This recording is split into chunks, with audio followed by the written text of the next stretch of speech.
अमीरी किसी के बाप की बफौती नहीं होती कि भगवान तुम्हें जितना धन धान्य से भर दें तुम उतने सरल और सहज और झुकने वाले बन जाओ। ये बनवासी राम के पास धरा ही क्या है। चलो इसकी पत्नी उठा लेते हैं। जिसे अच्छा व्यापारी बनना हो, जिसे अच्छा बिजनेसमैन बनना हो, वो पहली बात याद रखे, किसी से नफरत करने वाला व्यक्ति बड़ा होता है या सबसे प्रेम करने वाला व्यक्ति बड़ा होता है? नफरत वाला बड़ा होता है या प्रेम वाला? इसलिए प्रेम करना सीखिए, नफरत नहीं, सबसे आपस में प्रेम करो।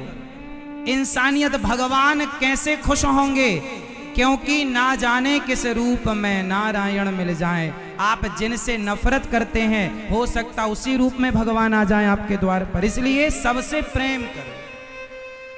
मैं आपसे प्रेम करूंगा तो मैं श्रेष्ठ बनूंगा। मैं आपसे नफरत करने लग जाऊं तो मेरा नफरत करने से लाभ क्या है, ये बताओ। मैं आपसे क्यों ईर्ष्या करूं, क्यों नफरत करूं? आपने मेरा बिगाड़ा क्या है?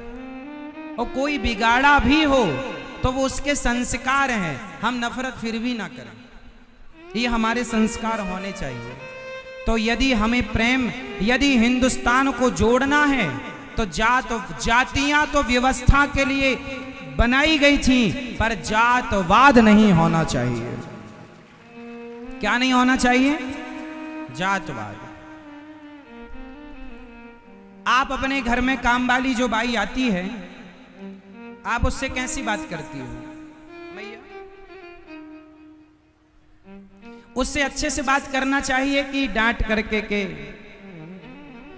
गालियां देकर? कैसे? वो भी इंसान हैं तुम्हारी तरह और हमारी तरह। देखो, इंसान अमीर गरीब नहीं होता, हालात अमीर गरीब बना देते हैं। आज आप इस तरफ हैं, वो उस तरफ है।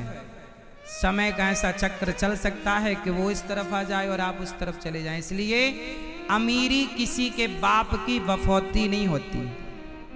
दिन सबके बदलते हैं, इसलिए इंसानों को इंसानों की इज्जत करना चाहिए। कभी ये नहीं सोचना चाहिए कि हमारे पास पैसा ज़्यादा है, इनके पास क्या है।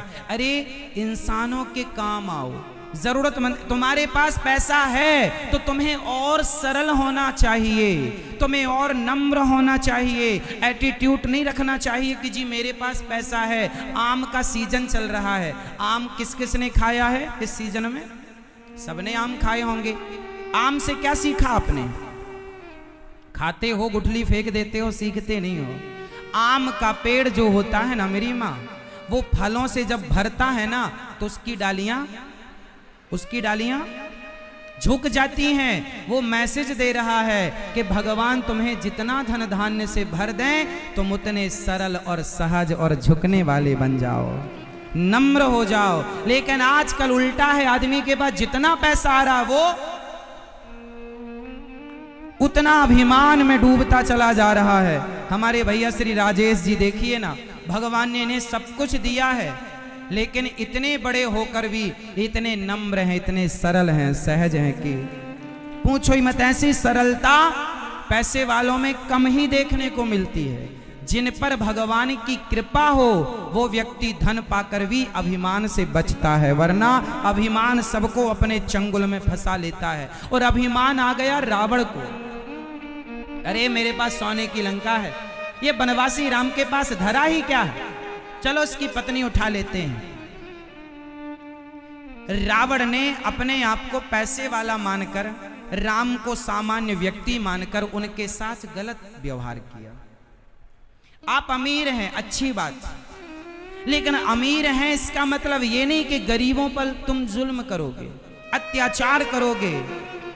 हाँ, लिख लेना, मैंने देखा है जिन अमीरों ने गरीबों पर अत्याचार किया, देखते देखते वो अमीर से ऐसे गरीब हुए कि उनके पास खाने को रोटियां ना रही। मैंने देखा है, मैंने समय बहुत देखा, मैंने जीवन में अनुभव बहुत पाया है।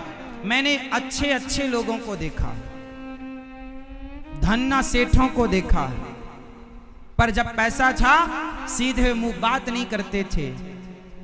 अभिमान इतना था कि तुम्हें धूल में मिलाने की बात किया करते थे, तुम्हारी औकात क्या है, ऐसी बात करते थे। लेकिन समय ने उन्हें ही धूल में मिला दिया। इसलिए धन आए तो और जिम्मेदार हो जाना। हे विधाता, आपने मुझे दिया है तो जरूर किसी उद्देश्य के लिए दिया है। धन आवे तो धर्म से जोड़िएगा, अच्छे कार्य कीजिएगा, परोपकार कीजिएगा, सेवा कीजिएगा, जरूरतमंदों की, गरीबों की, दीन दुखियों की, क्योंकि समय सदा एक सा नहीं रहेगा। आज आपके पास बहुत पैसा है, आप मुझे लिखकर दे सकते हैं कि आज के 10 साल बाद भी इतना रहेगा। आप मुझे लिखकर दे सकते हैं कि 20 साल बाद भी इतना रहेगा। लिखकर दे सकते हैं कि 5 साल बाद भी इतना रहेगा। नहीं, लेकिन मैं आपको लिखकर दे सकता हूं कि यदि आपने अपने धन का सदुपयोग किया है तो आज के 100 साल बाद भी आपकी आने वाली पीढ़ी के पास इससे ज्यादा पैसा होगा, क्योंकि आपने उसका दुरुपयोग नहीं किया। सदुपयोग किया है तो मैं लिख के गारंटी लेता हूं, और आपने दुरुपयोग किया है तो दुरुपयोग जो करता है अपने धन का, अधिक से अधिक बेईमान आदमी का 10 साल धन चलता है। इसलिए बचिए हर बेईमानी से। और जितना धन दें भगवान उतने क्या बनना है आपको? जोर से जो मेरी मां बोलो, सरल। क्या बनेंगे? सबको गले, तुम्हारे घर में काम वाली बाई आती है, उसे भी प्यार से बोला करो, उसे भी अच्छे शब्दों का प्रयोग किया करो। अपमानजनक शब्द नहीं बोलना चाहिए। ए यहाँ ये झाड़ू क्यों नहीं की तूने? नहीं, उचित। कई बार तुम्हारे घर में छोटे छोटे बच्चे ना ये मानते ये तो काम वाली है, उसके लिए भी गलत शब्दों का प्रयोग। तुम बोलती नहीं हो ना, तुम्हारे बच्चे उससे छोटे हैं। धन दौलत अपनी जगह होगा, आप अपने बच्चों को इंसानियत सिखाइए कि इंसानों से बात कैसे की जाती है। पैसे की अकड़ में ना रहना साहब, पैसे की अकड़ में ना रहना। एक अच्छे इंसान बनो, एक अच्छे इंसान बनो। अच्छा एक बात बताओ, आज मैं आपको बिजनेस करने का भी तरीका बताता हूं। आप नौकरी करते हैं, मैं कहता हूं हमेशा नौकरी मत करना, नौकरी देने वाले बनना, लेने वाला नहीं। ये मैं हमेशा कहता हूं। एक चीज मैं आपको समझाऊंगा आज, वो ये है कि अच्छे व्यापारी के क्या लक्षण होते हैं। बताओ,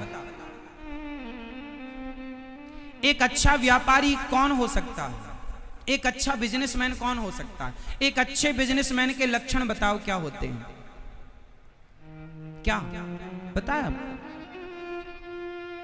जिसे अच्छा व्यापारी बनना हो, जिसे अच्छा बिजनेसमैन बनना हो, वो पहली बात याद रखे कि जो अच्छा व्यापारी होगा उसे अच्छा व्यवहारी बनना पड़ेगा। जिसका व्यवहार अच्छा है उसका व्यापार, जिसका जोर से, जिसका व्यवहार अच्छा, जिसका व्यवहार गुड, जिसका व्यवहार अच्छा उसका व्यापार अच्छा, जिसका व्यवहार बिगड़ा व्यापार बिगड़ा। इसलिए बच्चे आगे चल के सफल होंगे, उस सफलता में भी उसका व्यवहार मायने रखेगा। इसलिए बच्चों को अच्छा व्यवहारी बनाओ कि बेटा अपने से बड़ों से व्यवहार कैसे करना चाहिए, बात करने का तरीका समझाओ बच्चों को।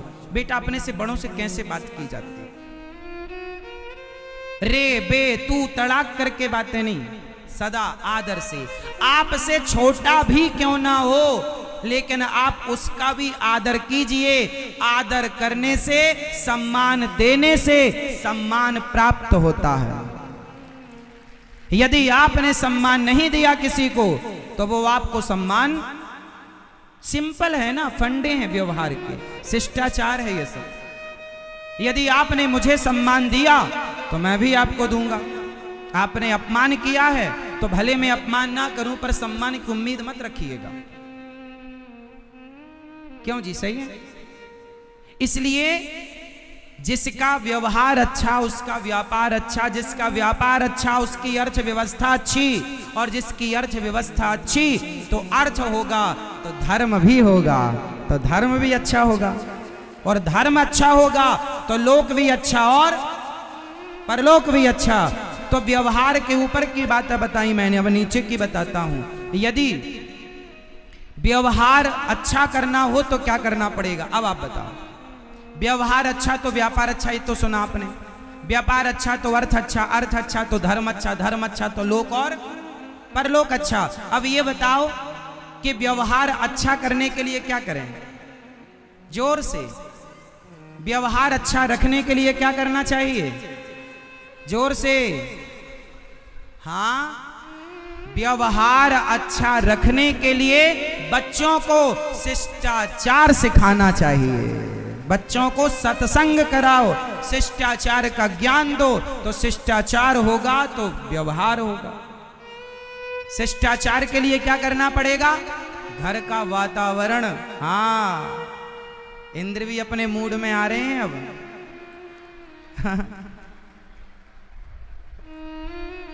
उनको लग रहा है कि हम भी चलें कथा सुनने, सारे मेरठ वाले गए हैं, आओ,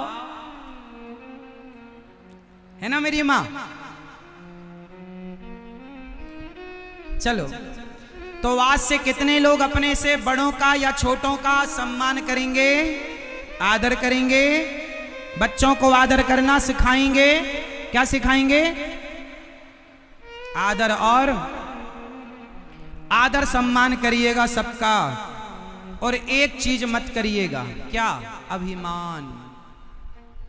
क्या नहीं करना चाहिए, अभिमान नहीं करना चाहिए। अभिमान करेंगे तो रावण का सर्वनाश हो गया। किसके चक्कर में, मैया,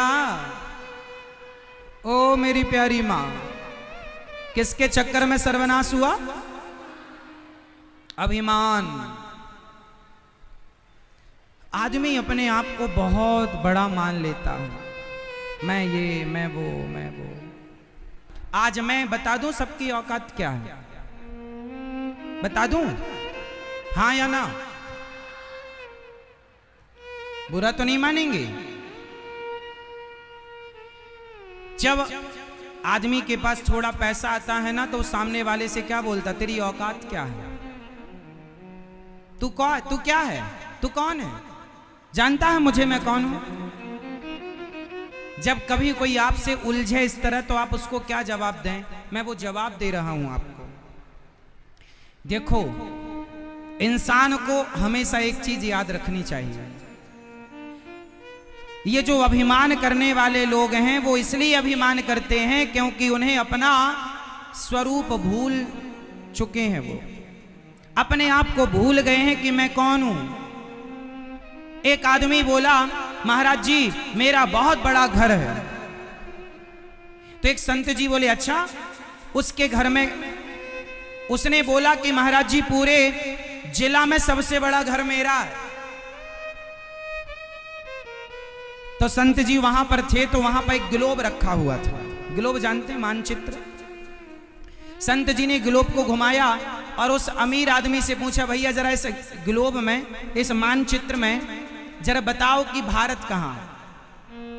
उसने ढूंढ करके बताया, तो पूरे ग्लोब मानचित्र में इतना सा क्या होता है, इतना सा भारत, ये रहा भारत। ये पूरी दुनिया के नक्शे में भारत कितना बड़ा है, इतना सा, इतना भारत है।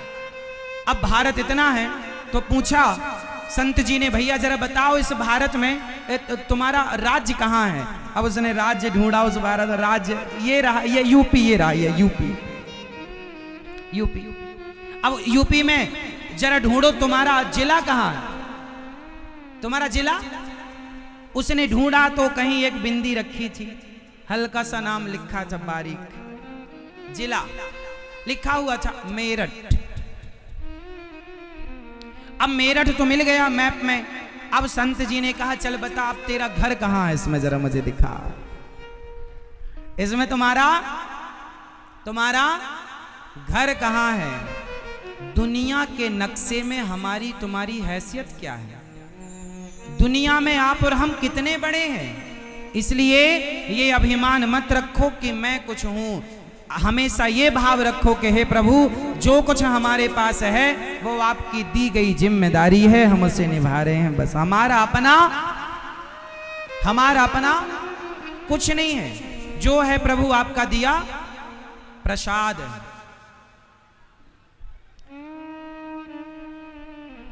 हम झूठा ही अभिमान करते रहते हैं, ये मेरा, ये मेरा, ये मेरा।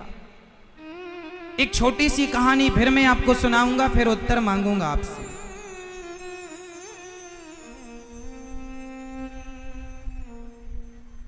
अच्छा ये बताओ, आपके घर में आप कितने लोगों का पालन पोषण करते हैं? आप कितने लोगों को खवाते हैं?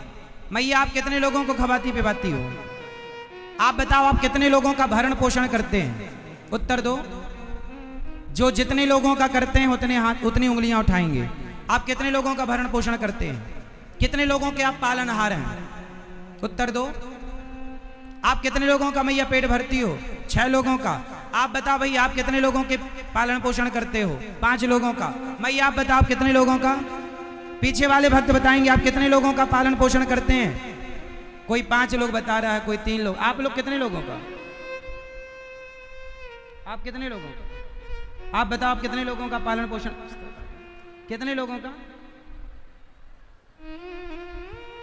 कोई कहता है मैं 2 लोगों का पालन करता हूं, कोई 4 लोगों का, कोई 6 लोगों का, कोई 10 लोगों का, कोई 20 लोगों का परिवार है, मैं 20 लोगों का पालन पोषण।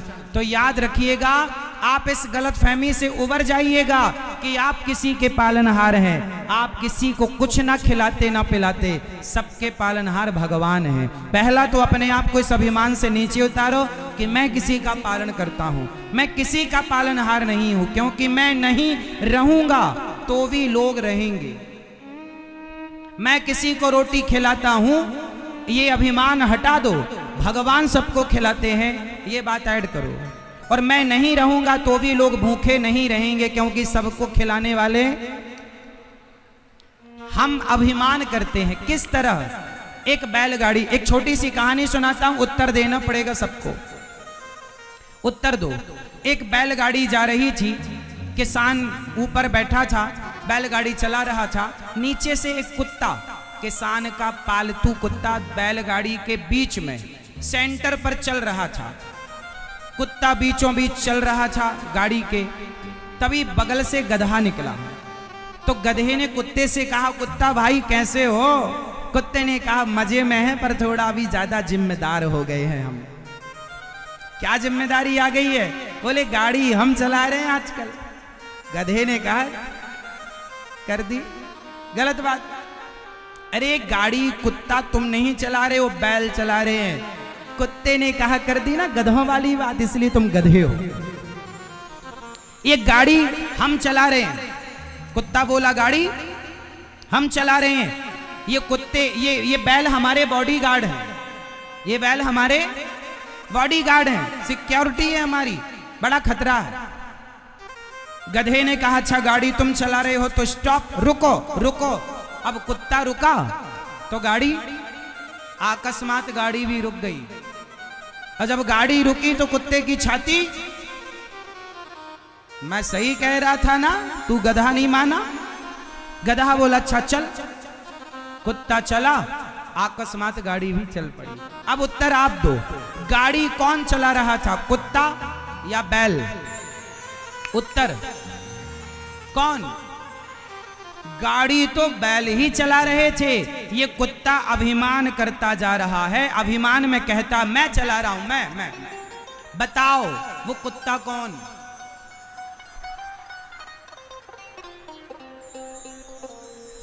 सबकी गाड़ी चलाने वाले भगवान हैं, और हम उस कुत्ते की तरह झूठा अभिमान करते हैं। मैंने ये किया, मैंने वो किया, मैं ना होता तो ये ना होता। ना साहब, तुम ना होते तो भी ये होता, क्योंकि कराने वाला तो कोई और है।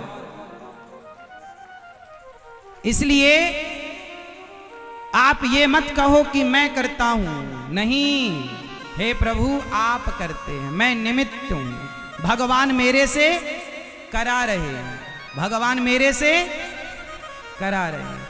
तो आप कभी अभिमान करके ये ना कहें कि मैं करता हूं, कुत्ते की तरह मैंने ये किया, मैं चला रहा हूं। सबकी गाड़ी कौन चला रहा है? जोर से, सबकी गाड़ी चलाने वाले।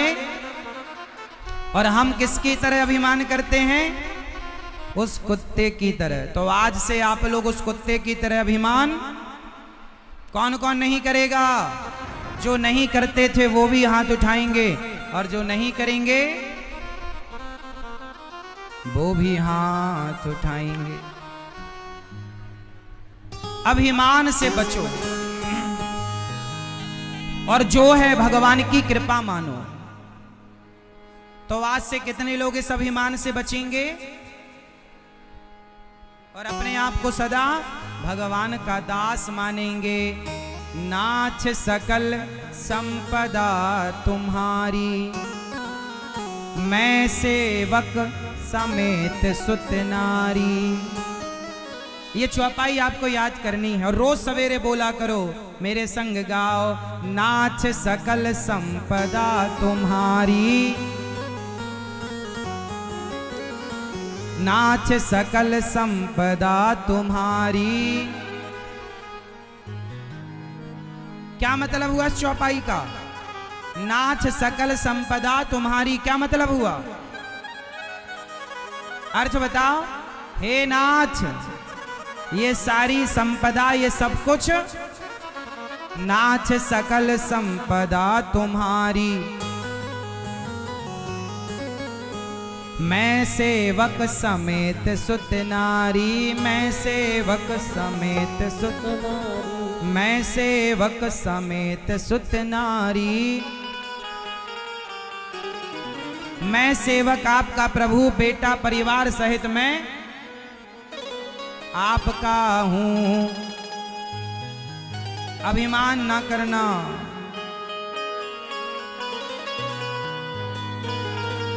अभिमान जब आता है ना तो देखो व्यक्ति क्या क्या कर। एक अभिमान से भरा भजन में आपको सुनाता हूं। जिस भजन में अभिमान है और एक का अभिमान नष्ट होगा इस भजन में, और एक की सच्चाई आप समझेंगे, और ये सच्चाई आपकी और मेरी है। जब अभिमान आए तो अपनी एक बात याद रखिएगा, आदमी कितनी भी बड़ी गाड़ी में रहता हो, कितनी भी बड़ी गाड़ी में चलता हो, कितने भी बड़े बंगले में रहता हो, पर जब आखिरी यात्रा होगी ना तो लकड़ी की डोली पर होगी, अर्थी पर होगी, और उस अर्थी पर हमें और आपको बांध कर ले जाया जाएगा। शमशान में ले जाकर चिता पर रख दिया जाएगा, और जल जाओगे तो जलने के बाद क्या बचेगी? जोर से क्या बचेगी? राख। राख बचेगी, राख। क्या बचेगी? वो राख हूं मैं, वो राख हूं मैं। आज अनिरुद्धाचार्य है, भविष्य में ये राख बन जाएगा। आप में से कितने लोग भविष्य में राख बन जाएंगे? सब हो जाएंगे। अब बताओ, अकड़ किस बात की? अभिमान किसका? एक दिन आप पूरे के पूरे 50 रुपए के घड़े में समा जाएंगे। 50 रुपए के घड़े में आपकी राख आ जाएगी और आपको लोग ले जाएंगे। बड़ी बड़ी डींगे, बड़ी बड़ी बातें, बड़े बड़े बंगलों में रहने वाला एक दिन मुट्ठी भर राख हो जाएगा, फूंक मारने से उड़ जाएगी। अब घमंड बताओ किसका करें? हमारे पास क्या है घमंड करने जैसा? इसलिए इंसान बन करके रहो, ज्यादा उड़ो मत, ज्यादा उड़ो मत, इंसानों की तरह रहो। क्योंकि आप और हम एक दिन, कितने अभिमानी घड़े में समा गए, सब कुछ समाप्त हो गया, क्या बचा?